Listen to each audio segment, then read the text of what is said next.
Entre abejas, aprendiendo de la apicultura con pasión.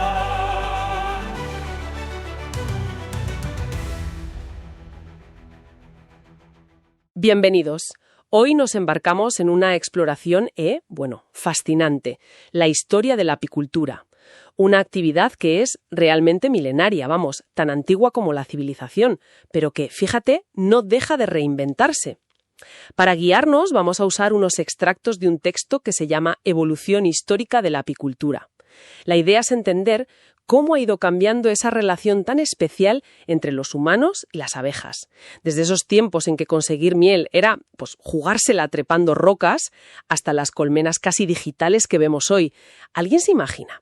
Hay pinturas rupestres de hace 10.000 años que ya muestran esto. Es asombroso. Vale, vamos a desgranar esto. ¿Cómo fue esa transformación? ¿Cómo pasamos de ser simples recolectores que pasaban por ahí a gestionar colmenas, ¿no? Es que esa transformación refleja nuestra propia relación con la naturaleza, ¿sabes? La historia de la apicultura es, en el fondo, la crónica de una simbiosis. Una colaboración que hemos ido puliendo, a veces con dificultades, durante miles de años. Empecemos entonces por el principio, por la prehistoria. Las fuentes nos llevan a sitios como la Cueva de la Araña en Bicorp, Valencia. Esas pinturas, más de 10.000 años, son impresionantes. Sí, lo son. Se ven figuras humanas, ¿sabes? Usando cuerdas, escaleras muy básicas para llegar a panales en huecos de árboles, en rocas. Debía ser, muy peligroso. Peligroso y, muy valiente. Hay que pensar en esa gente. La miel era un tesoro. Uno de los pocos edulcorantes naturales que tenían, una fuente de energía brutal. Y además ya intuían sus propiedades medicinales, la usaban en ritos.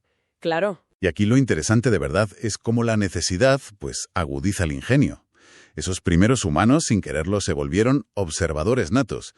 Seguían el vuelo de las abejas, aprendían dónde hacían los nidos, cuando estaban más activas. Estaban poniendo las bases, sin saberlo, de todo el conocimiento apícola. Fue ese primer paso, de recolector a conocedor. Y ese conocimiento parece que da un salto importante con las primeras civilizaciones agrícolas.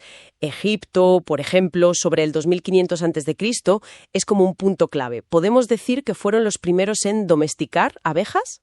Domesticar es una palabra fuerte, pero sí en manejarlas de forma más intencionada. Los textos hablan de colmenas ya artificiales, de barro, de cañas, y los relieves son muy claros. Se ve apicultores usando humo. Una técnica que ha llegado hasta hoy. ¡Increíble! Balsamamiento. ¿En serio? Sí. No es casualidad que uno de los títulos del faraón fuera el señor de las abejas. Algo significaba. Y mientras tanto, ¿qué pasaba en otros sitios? Pues vemos cosas parecidas, pero con sus diferencias. En Mesopotamia, por ejemplo, aunque valoraban la miel, parece que seguían más con la recolección silvestre. En China, en cambio, hay registros de hace más de 3.000 años. También. Sí, no solo hablan de usos medicinales de miel y cera, sino que describen colmenas de bambú. Y más tarde, claro, en Grecia, figuras como Aristóteles en su Historia Animalium intentan un enfoque más analítico. Describe la colmena, aunque comete errores graciosos como pensar que la reina era un rey. Un rey abeja. ¡Qué bueno! Y luego los romanos, que heredan mucho de Grecia, elevan la apicultura casi a arte. Virgilio, en las Geórgicas, habla de las abejas como un modelo de sociedad, de trabajo. Usaban colmenas de corcho, de cerámica. Y aquí otro detalle, fíjate. Ya practicaban una especie de transhumancia. ¿Ya entonces? Sí, eso de mover las colmenas para pillar las distintas floraciones. Si unes los puntos, ves el patrón. Culturas distintas, momentos distintos, pero todas convergen en valorar y empezar a manejar a estos bichitos. Por pura necesidad, vamos. Damos un salto a la Edad Media. Una época que a veces vemos como oscura, ¿no? Pero para la apicultura parece que fue importante, sobre todo por los monasterios. Benedictinos, cistercienses, se convierten en guardianes del saber apícola. Totalmente. Su necesidad era doble y constante. Cera, muchísima cera para las velas de las iglesias, y miel. Miel como alimento básico, un edulcorante fiable y como ingrediente clave en sus boticas. Claro, la necesitaban sí o sí. Exacto. Esto hizo que la apicultura fuera casi una actividad fija en los monasterios.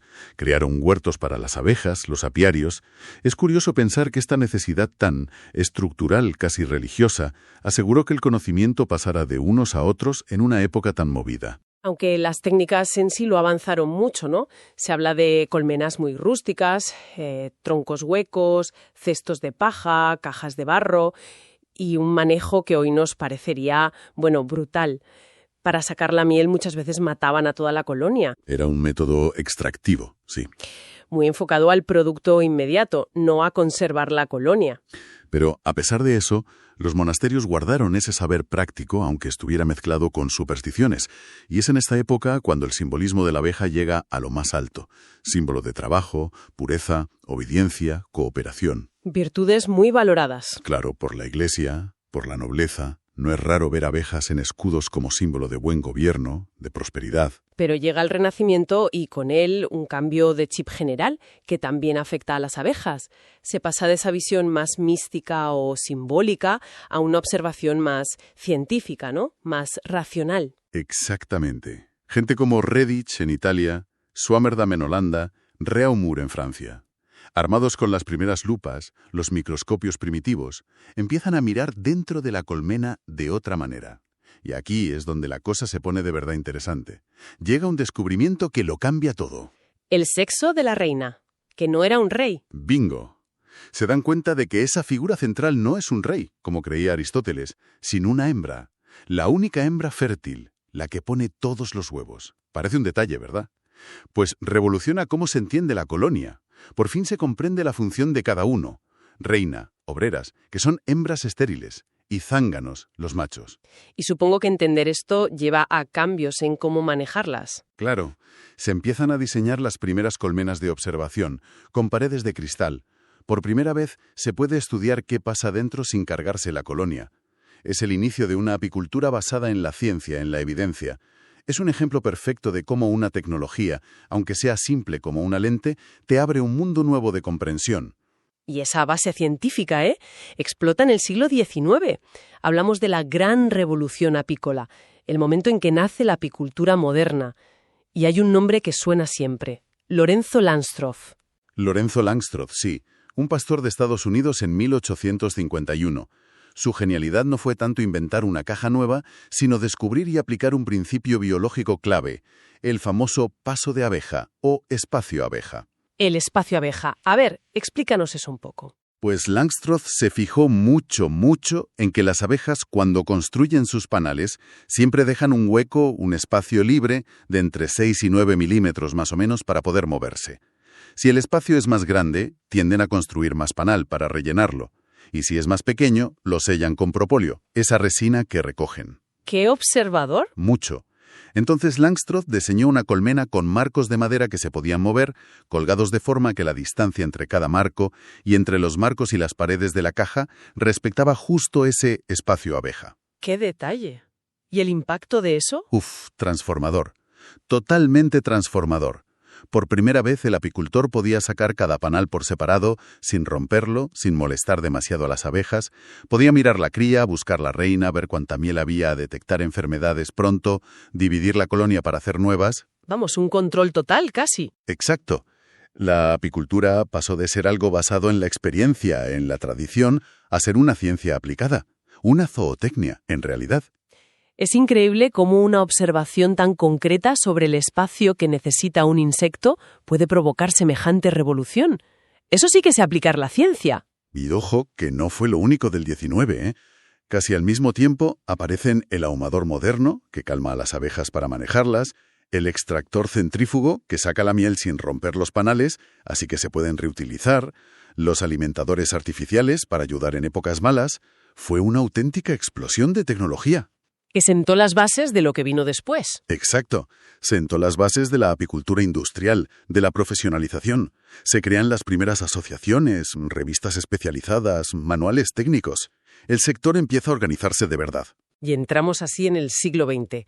Un siglo de consolidación, de nuevos avances. La apicultura ya es una actividad económica importante. La demanda de miel, de cera, sigue creciendo. Se crean cooperativas, empresas. Y la ciencia sigue empujando. Se avanza un montón en genética apícola. Se seleccionan abejas más productivas, más dóciles, más resistentes a enfermedades, con programas de cría de reinas. Se aprende mucho más de su fisiología, de su nutrición, de cómo se comportan. Y se desarrollan maneras de luchar contra enfermedades que hacían estragos, como la loque americana, que es una bacteria terrible para las larvas, o la varroasis. Ah, la varroa. Sí, la varroa, ese ácaro parásito que debilita tantísimo a las colonias y que, por desgracia, sigue siendo uno de los mayores problemas hoy en día. Un desafío enorme. Pero en el siglo XX pasa algo más, ¿no? Algo que cambia cómo vemos a las abejas, más allá de la miel y la cera. Efectivamente.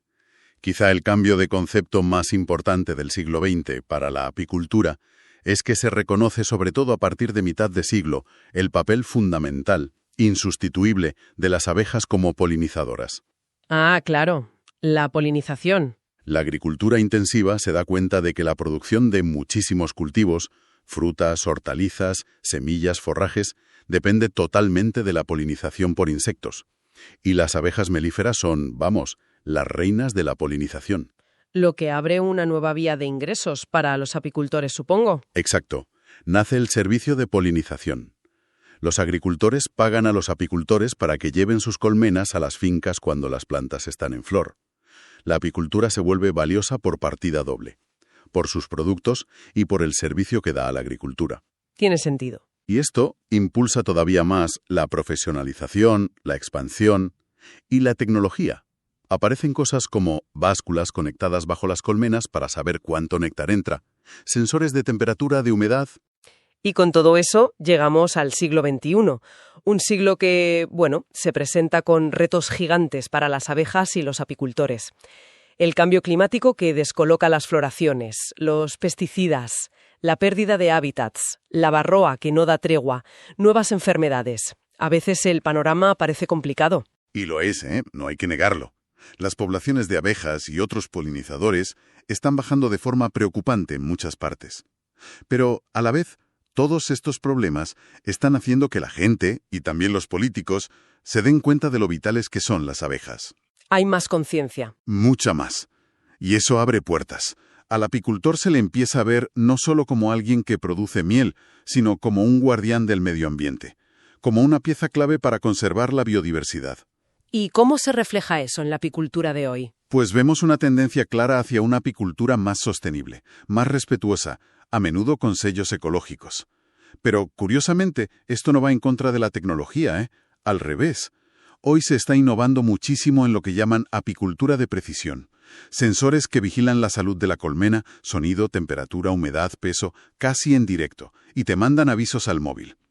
Análisis de ADN para estudiar las abejas locales, GPS para seguir las colmenas que se mueven, incluso se buscan tratamientos más ecológicos contra la varroa. Es una mezcla fascinante de saber antiguo, ciencia punta y tecnología digital. Y la gente que compra miel también pide otras cosas, ¿no? Sin duda. Cada vez hay más interés por productos de calidad, que se sepa de dónde vienen, que sean trazables, sin residuos. Esto ayuda a las denominaciones de origen, a la apicultura artesanal, a la ecológica. Y a nivel político, todavía queda mucho por hacer, pero se empieza a reconocer que hay que proteger a los polinizadores y apoyar al sector. No solo por la economía directa, sino por la seguridad alimentaria y el equilibrio de la naturaleza.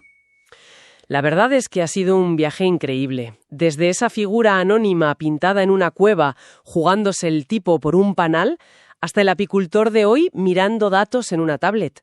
Miles de años de historia juntos. Entonces, ¿cuál es la gran lección que sacamos de todo esto? Quizá la lección más potente es el valor enorme de la observación paciente, del conocimiento que se acumula con el tiempo. La historia nos enseña que hemos aprendido a colaborar con las abejas a base de mirar, probar, equivocarnos y volver a mirar. El apicultor de hoy hereda toda esa tradición larguísima, pero también tiene que ser innovador para enfrentarse a los retos de ahora. Cada colmena que vemos en el campo es mucho más que una caja con insectos. Es la continuación viva de una historia de milenios. Una historia de interdependencia entre nosotros y ellas. Una historia de trabajo, de naturaleza y de saber hacer. Y para terminar, quizá una idea para darle una vuelta. Si hemos construido una relación tan profunda, tan larga, con las abejas durante miles de años, y ahora nos enfrentamos juntos a problemas ecológicos tan gordos, ¿no deberíamos ser capaces de imaginar y poner en marcha nuevas formas de colaborar? Un entendimiento todavía más fino, que asegure un futuro bueno y equilibrado para las dos especies en este planeta que compartimos.